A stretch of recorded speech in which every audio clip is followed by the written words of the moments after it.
Well, what's nice is that these third generation attempts really show you how difficult these things are. It's not hard to build a Bitcoin like replicated system. Much harder when you shard, much harder when you want to build a distributed system or actually do the things that people talk about when they talk about scalability and so forth. So F2 is like, oh, it's so easy.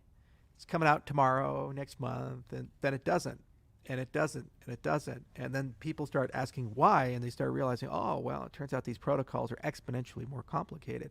And what we did is we did all the work up front, and so it's more of an engineering nuisance than a theoretical nuisance, and that's great because it just means become better engineers, hire better engineers, build better processes, and you can always get that right over time.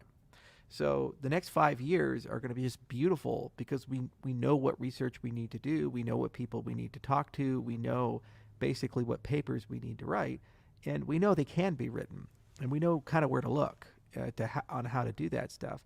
So now that it's starting to compress from a scientific and a theoretical problem to an applied engineering problem, that gives me a lot of faith and hope. The other thing is we're starting to commercialize. We have metadata, we have user-driven assets. People are already starting to do NFTs. With Plutus Pioneers coming, like within 60 days, there should be a test net running. If we keep this velocity, that means you're going to see tons of dApps and DeFi and other things on Cardano and thousands of projects running around doing interesting things. And what's nice is people realize there's depth. All those people keep attacking us. It used to be just a wallet and then just a white paper. Now it's a ghost chain, right? Even though we carry as much value as Ethereum or Bitcoin does when you look at the value metric. And all these critics, what are they going to say? I mean, we're fully decentralized for block production now. All the rest of the infrastructure will be fully decentralized before the end of Q2. And then in the governance, we'll have the largest blockchain-based government in the world. And every time we have a problem, we know how to resolve that problem. We have a government to resolve that problem, funding to resolve that problem, and we'll rapidly converge to an answer. Bitcoin is in anarchistic chaos,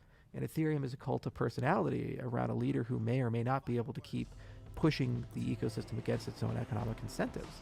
Meanwhile, we're just pushing along with this big decentralized brain and this giant decentralized community and tons of developers and a beautiful ecosystem. So I like it.